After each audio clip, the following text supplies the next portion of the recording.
পশ্চিম বাংলাকে পশ্চিম বাংলাদেশ করছেন মুখ্যমন্ত্রী, সবাই আমরা বুঝতে পেরেছি।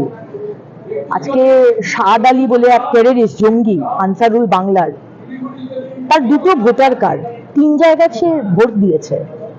আজকে মালদার জনপ্রতিনিধি পঞ্চায়েত প্রধান লাভলি খাতুন, কিন্তু বাংলাদেশের মানুষ, সে পেপার টেপার বানিয়ে আজকে এখানে জনপ্রতিনিধি পঞ্চায়েত প্রধান হয়ে যাচ্ছে। আজকে আমাদের বনগাঁতে যাকে দাঁড় করানো হয়েছিল আমাদের বিজেপির এর এগেনস্টে, নামটা ভুলে যাচ্ছি, সে বাংলাদেশের লোক। তো বারে বারে আমরা দেখতে পাচ্ছি আলো রানী সরকার।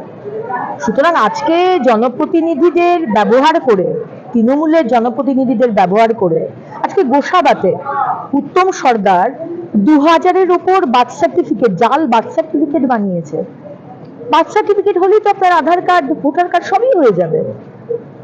আজকে যে মুখ্যমন্ত্রী 2005 সালে প্রতিবাদ করেছিলেন যে অনুপ্রবেশকারীদের ঢোকানো নিয়ে, 2006 সালে কাগজ ছুঁড়ে মেরেছিলেন, আজকে কি ঘটে গেল যে উনি আজকে রোহিঙ্গাদের পাশে দাঁড়াচ্ছেন? আজকে যে উনি মিছিল করেছেন, সেটা কিন্তু রোহিঙ্গাদের সমর্থনে মিছিলটা করেছেন। আর আমরা আজকে এসেছি ইলেকশন কমিশনে, আমরা রোহিঙ্গা মুক্ত পশ্চিমবঙ্গ চাই। আমার মুসলমান ভাইরা থাকুক, আমার খ্রিস্টান ভাইরা থাকুক, জৈন শিখ সবাই থাকুক, কিন্তু অন্য দেশের রোহিঙ্গা বাংলাদেশি তাদেরকে আমরা এখানে ঢুকতে দেব না।